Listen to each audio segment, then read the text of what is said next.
आजची पत्रकार परिषद माझ्या 261 पाटण विधानसभा मतदारसंघामध्ये जे दोन महत्त्वाचे उपक्रम मी सुरू केलेले आहेत त्याचा गोषवारा, त्याची माहिती माध्यमांच्या मार्फत मतदारसंघातल्या आणि जिल्ह्यातल्या लोकांना माहिती होण्यासाठी ही पत्रकार परिषद आहे। दोन महत्त्वाचे विषय आहेत। एक म्हणजे मी जनता दरबारची संकल्पना जी सन 2004 पासून सुरू केलेली आहे माझ्या मतदारसंघामध्ये।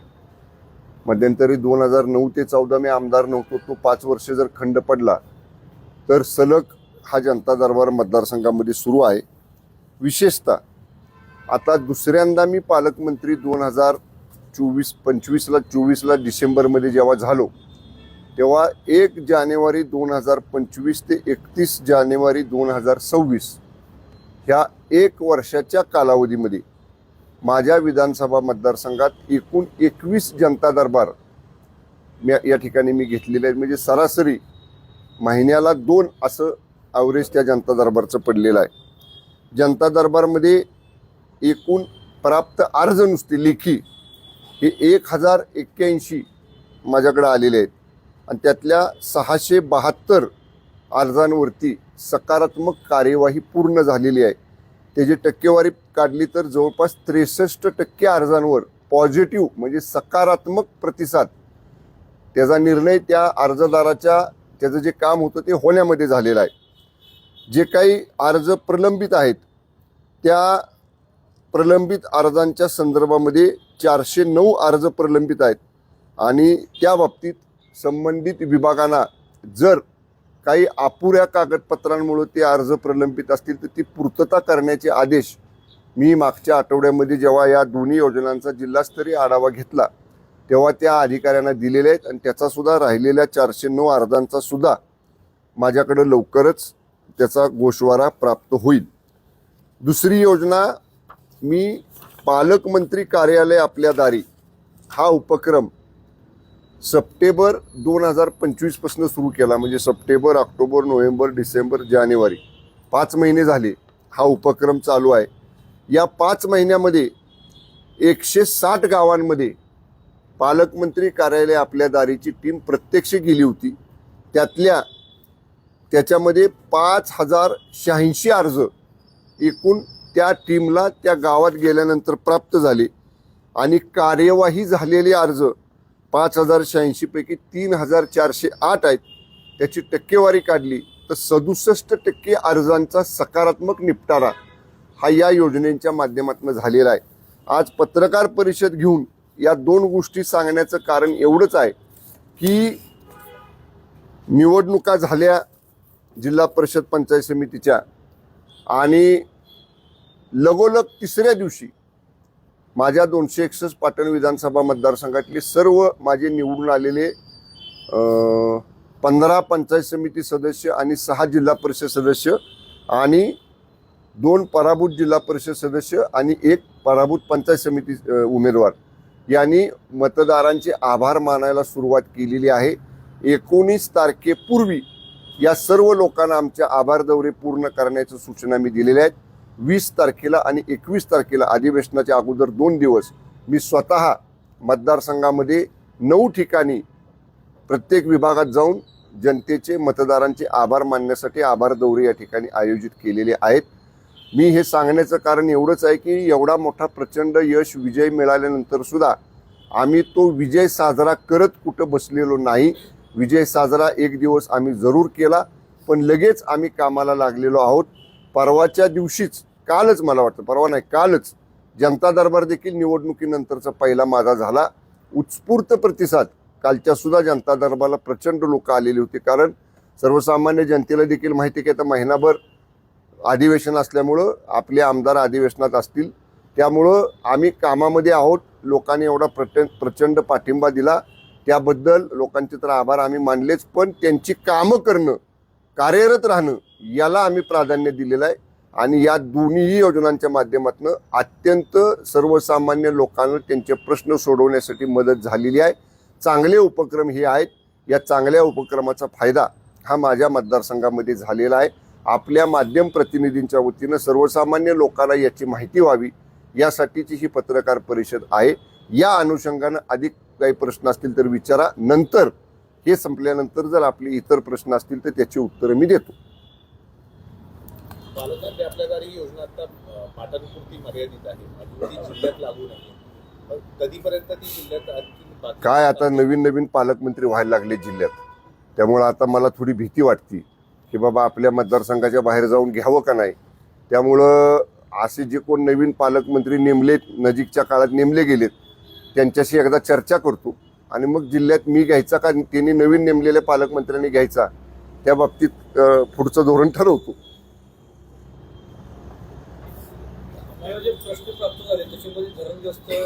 त्याचा विगतवारी पण आहे.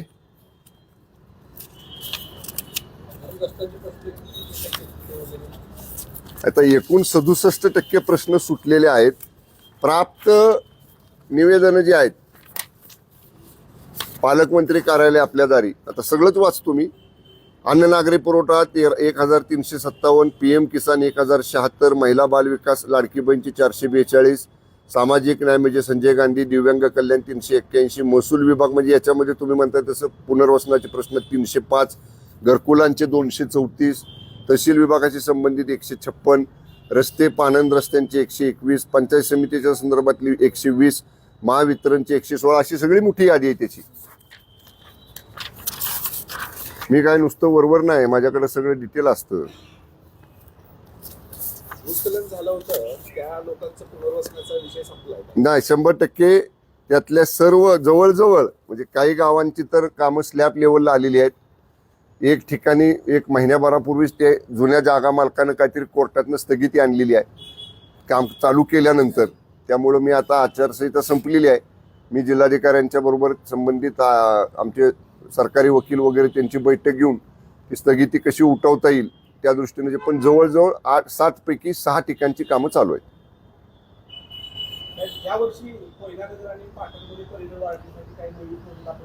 नाही, ऑलरेडी 2-3 प्रोजेक्ट ऑनगोईंग आहेत. एका प्रोजेक्टचा फक्त जागेचा थोडा प्रश्न, जागा ताब्यात मिळायची राहिली आमची. जागा जलसंपदा विभागाची हेळवाक तालुका पाटणची, पण बनपेट येराडची जागा ताब्यात मिळालेली आहे. म्हणजे ताब्यात ती जागा देवस्थानची आहे.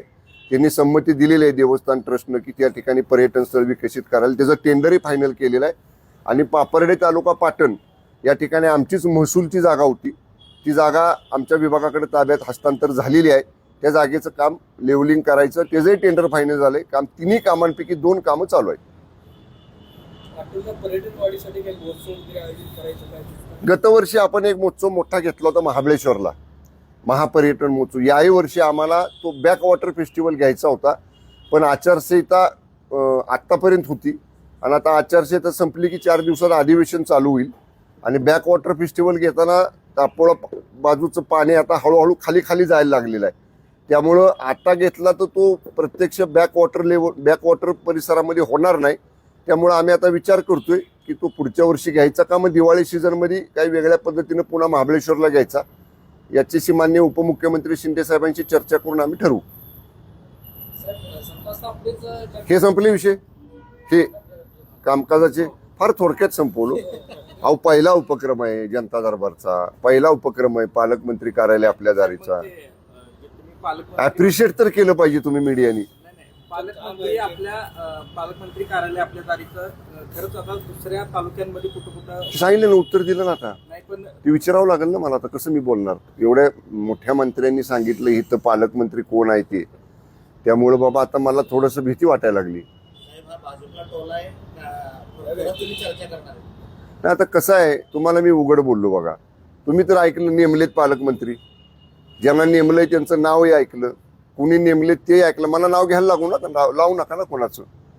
त्यामुळे आता थोडंसं मला जरा पावलं येतानाच टाकावी लागतील ना. सातारच्या सत्ता प्रश्नावर, हा आता बोला. जिल्हा परिषदेच्या प्रश्नावर संबंधित म्हणजे कोण? तुम्ही पालकमंत्र्यांचं उदाहरण देता त्या संदर्भात मी बोललो ना. गोरे साहेबांचा विषय त्यांना विचारा ना, आता मी काय बोलणार. ते बोलत नाहीत तर मी कसं सांगू का बोलत नाहीत. ते बोलले ना खूप निवडणुकीत, त्यामुळे दमले असतील जास्त बोलून निवडणुकीत.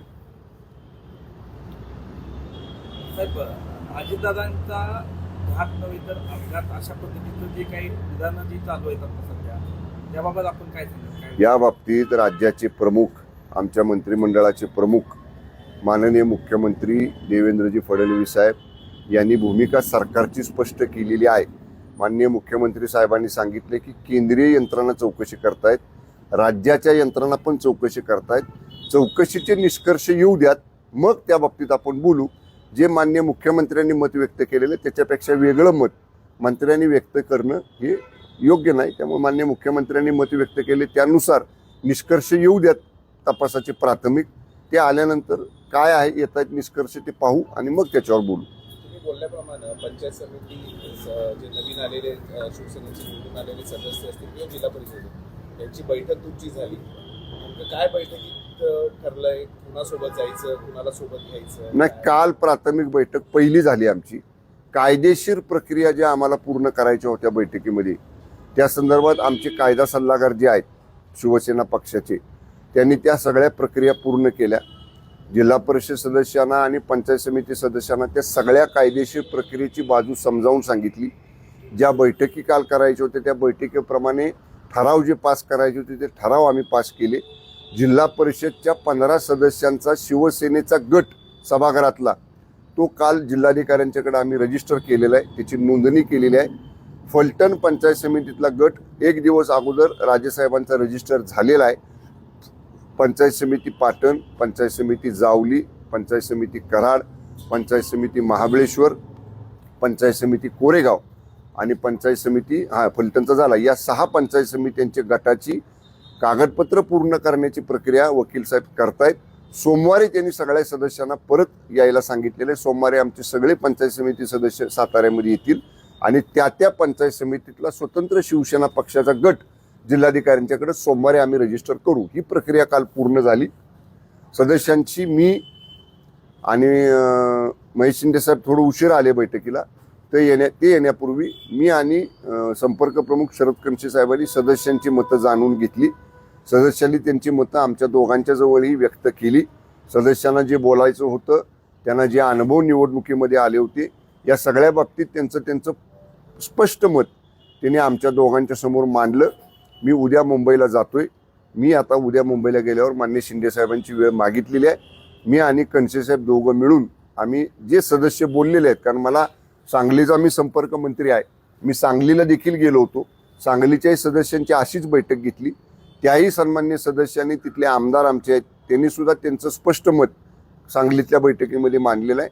सांगलीतलं सत्ता समीकरण आणि शिवसेना सदस्यांचं मत, सातारचं सत्ता समीकरण आणि साताऱ्यातल्या शिवसेना सदस्यांचं मत हे मान्य शिंदे साहेबांच्या कदाचित सोमवारी किंवा मंगळवारी भेट घेऊन त्यांच्या कानावर सगळ्या गोष्टी मी घालणार आहे.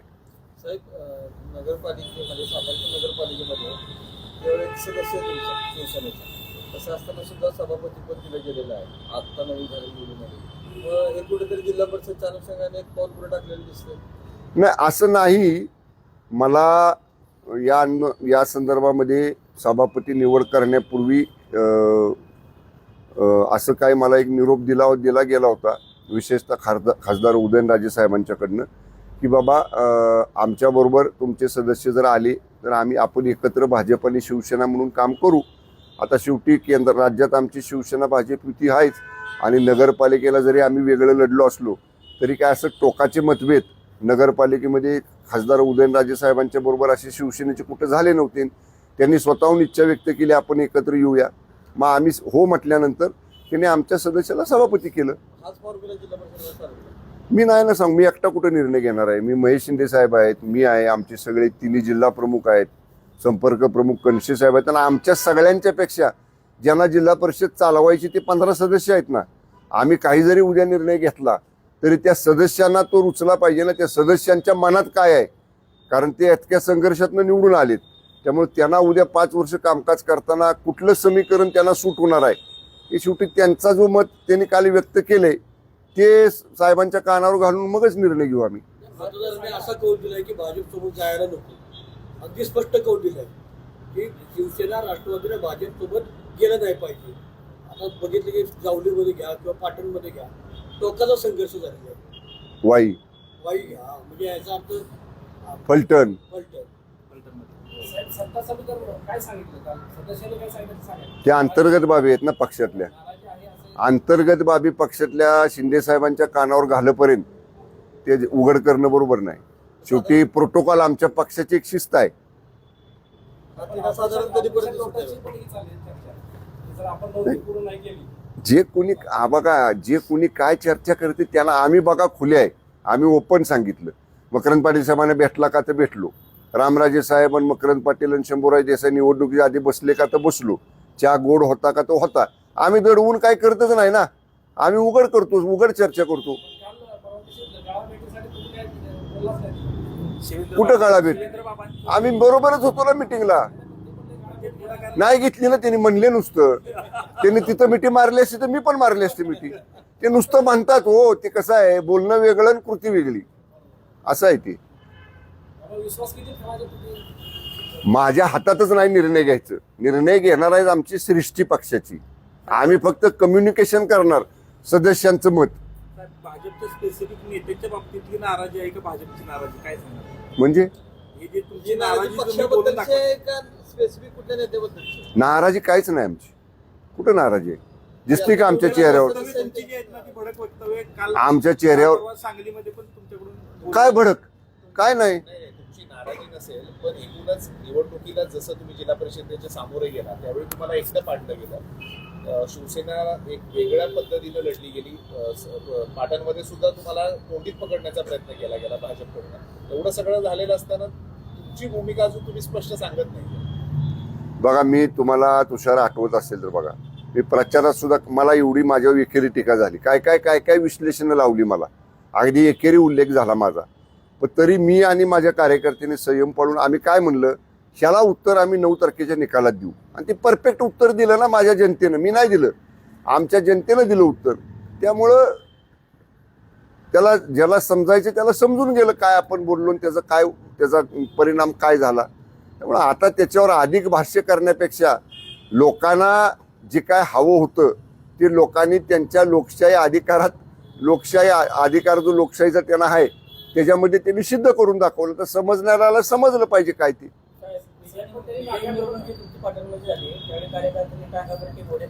एक बॅनर ऐकलं त्या मिरवणुकीत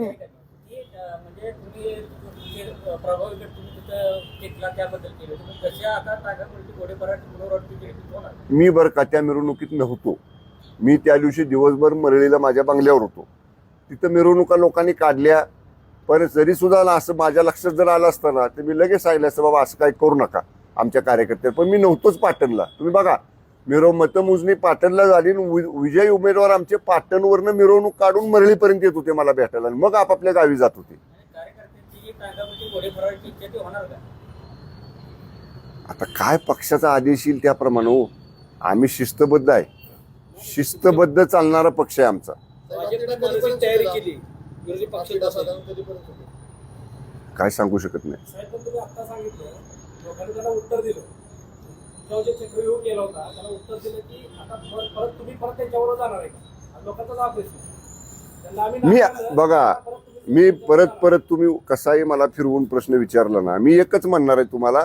मला पक्षाचे मुख्य नेते आणि जे आमची मध्यवर्ती प्रमुख नेत्यांची कमिटी आहे राज्यातली ते जाण त्याच्यापेक्षा आमच्याकडे सगळ्यात महत्त्वाचा आदेश आहे शिंदे साहेबांचा. त्यामुळे ते फक्त मला काय म्हणायचंय, साहेबांना सुद्धा निर्णय घेण्यापूर्वी काय फील्डवर लोकांचं मत आहे ते मला सांगितलं पाहिजे ना. बरं, फोनवरनं मी सांगून झाले म्हणजे असं काय नाही की साहेबांना मी सांगितलं नाही. मीटिंग झाल्या सांगलीची त्या दिवशी कल्पना दिली. कालची मीटिंग झाली. पण वस्तुस्थिती जी काही फोनवर 2 मिनिटात सांगण्यापेक्षा समक्ष भेटून, म्हणून मी उद्याच्याला चाललोय मुंबईला. मंगळवारी मंत्रिमंडळाची बैठक आहे. सोमवारी मी साहेबांचा वेळ मागितलाय. त्यांना रितसर ब्रीफ करतो. जिल्ह्याची वस्तुस्थिती सांगतो, सांगलीची आणि साताऱ्याची. मग साहेब सांगतील ना काय निर्णय घ्यायचा तो. सांगलीचं सूर सातारा सूर वेगवेगळं आहे का एकच आहे तेवढं ते सांगा. बाकी सांगू नका. सूर सांगू नका. नाही, सांगलीचं सूर कसं वेगळं आहे का? कसं आहे बघा, साहेबांच्या कानावर मी घालपर्यंत मी कसं बाहेर ओपनली बोलणार ना. उद्या मला पक्षातनं वरनं विचारणं होईल ना, बाबा तुम्ही पक्षाकडे कळवलं नाही आणि अगोदरच तुम्ही माध्यमांना सांगितलं. आम्ही सदस्य सुद्धा बघा, आमचे एकही सदस्य बाहेर आल्यावर बोलला नसेल काल. कुणीच नाही बोलणारच नाहीत ना सदस्य, कारण त्यांनी त्यांना बोलायचे ते नाही. विचारा तुम्ही. बोलले नाही नाराजी व्यक्त पण तुम्ही सांगलीमध्ये म्हणाला की भाजप जरी ज्या पद्धतीनं भाजप आमचं हे नाही सांगू शकत, आमचं काय- आम्ही भूमिका काय धोरण काय ठरवायचंय आज सातारा बाबतीत पण काय नाही. पण बघा आता काही झालं अजून या बाबतीत भाजप काहीच बोललेलं नाही. भाजपचे जे दोन प्रमुख नेते जिल्ह्यामधले आहेत, दोन्ही मान्य मंत्री महोदय, एकाही मान्य मंत्री महोदयांचं सरकार सत्ता स्थापन करण्याबाबतचं वक्तव्य नाही. जसं मी बोललो, मान्य मकरंद पाटील साहेब बोलले, आम्ही दोघंही आमची भूमिका मांडली आम्ही, तसं भाजपकडनं अजून भूमिकाच आली नाही ना. त्यामुळे त्यांची भूमिका आल्याशिवाय आम्हाला काय कळणार त्यांना काय म्हणायचं ते. सांगलीला महापौर करताना तिथे शिवसेना आणि राष्ट्रवादीचा पाठिंबा घेतला किंवा ते महापौर झाला भाजपचा. तसं आता तुम्ही इकडे त्यांना असं अल्टिमेटम देणार का की साताऱ्याला आम्ही सत्ता करतो, तुम्ही आम्हाला पाठिंबा द्या, आम्ही तुम्हाला तिथे पाठिंबा दिलाय. नाही, सांगलीची परिस्थिती वेगळी होती. सांगलीमध्ये अगदी सुरुवातीपासूनच त्याने आम्हाला चर्चेत ठेवलं. मी जे सांगलीमध्ये बोललो ना, आम्ही 12 जागांपासून सुरुवात केली शिवसेनेला द्यायच्या. 8 जागांवरती आमची पहिली चर्चा फायनल झाली की किमान 8 जागा द्यायच्या. पण जेव्हा प्रत्यक्ष प्रभागनिहाय जागा द्यायला चर्चा झाली तेव्हा मान्य चंद्रकांत दादा सेकंड म्हणजे एक दिवस उद्या अर्ज भरायला होता शिल्लक शेवटचा, आणि आज मला म्हटले 2च जागा देऊ शकतो, आणि सॉरी हा शब्द होता त्यांचा की सॉरी मी नाही देऊ शकत. म्हणजे त्यांनी शेवटपर्यंत आम्हाला चर्चेत ठेवता. ठीक आहे, आम्ही दिवस रात्र मी ना सुहासभाई आम्ही सांगलीमध्ये बसलो, उमेदवारांना तयार केलं. कारण उमेदवार गाफील होते, 10 ते 12चा अर्ज भरायचे आपल्याला, जेवढ्या जागा मिळतील तेवढ्या. ऐनवेळी सगळ्या उमेदवारांचे अर्ज भरले, तरी सुद्धा आम्ही 2 जागा निवडून आल्या. पण आमच्या उमेदवारांमुळे भाजपच्या 14 जागा पडल्या. हे पण गणित आहे सांगलीतलं. जर आम्ही एक असतो तर अधिक 14 जागा भाजपच्या निवडून आल्या असत्या. आम्हाला जर 8 दिल्या असत्या समजा, तर 8 आणि 6 14, 6 जागा त्यांच्या आणि वाढल्या असत्या, 14 जागा त्यांच्या निवडून आल्या असत्या. त्यामुळं असं गणित त्यांनी लावलं. त्यामुळं आता ऑफिशियल अधिकृत त्यांचा काय प्रस्ताव समोर येईपर्यंत आम्ही आता त्याच्यावर काय बोलणं योग्य नाही. काय हे करणार का ते करणार नाही, नाही असं आम्ही काही बोलणार नाही. कलेक्टर ऑफिसमध्ये तुमची बैठक झाली, VC होती मला वाटतं, CM साहेबांची. त्यानंतर 10 मिनिटं कमरामध्ये चर्चा झाली म्हणून कळते. पण त्यांना चर्चेचा शेवट काय नाही, आम्हाला चहा घेतला फक्त आम्ही. बंद कमरात नाही, कलेक्टर चेंबरला. काय झालं, CM साहेबांची VC होती, CM साहेब ऑनलाईन होते, आणि आपली VC डिस्कनेक्ट केली की लगेच दुसऱ्या जिल्ह्याची VC होती. मग कलेक्टर साहेब काय म्हणले, इथं VC टेबलवर चहा नको घ्यायला, त्यांच्या चेंबरला घेऊया. मग कलेक्टर चेंबरला आम्ही सगळे होतो, मनोज दादा होते. उलट मी शेजारी खुर्ची मंत्री म्हणून शिवेंद्र बाबांना ठेवली माझ्या. मी बसलो त्याच्याशी, ते नाही बसले तिथं. त्यांनी शशिकांत शिंदे साहेबांना म्हणले तुम्ही बसा. ते काय झालं? हो हे विचारा बाबांना तुम्ही. तसंच आम्ही म्हणलं तुम्ही तुमचा प्रोटोकॉल आहे म्हणलं, तुम्ही कॅबिनेट मिनिस्टर आहे, इथं बसा. मी बाजूला घेतली माझी खुर्ची, त्यांना एक खुर्ची दिली शेजारी. साहेब सांगलीत तसं केलं ना त्यांनी, चर्चा तुमच्याशी केली, राष्ट्रवादीचा पाठिंबा घेतला, सेम इथं केलं त्यांनी. चर्चा तुमच्याशी करतील, पाठिंबा राष्ट्रवादीचा ऐनवेळ घेतील. तुमचा बी प्लॅन काय आहे? आमचा एच प्लॅन आहे, आम्ही आणि राष्ट्रवादी एकत्र आहोत. ह्याला बी प्लॅनची गरज नाही. आणि हे वाटलं तर तुम्ही राष्ट्रवादीच्या नेत्यांना विचारा, ते सुद्धा तुम्हाला हेच सांगतील. उत्सुक आहे. आम्ही एक आहोत एवढं नक्की. कारण आम्ही निवडणुकीच्या आधी एकत्र चहा नाश्ता सांगा ना, खूप प्रश्न यायला लागले. साताऱ्यात पण किती परिस्थिती आम्ही एकत्र आहोत. ओके.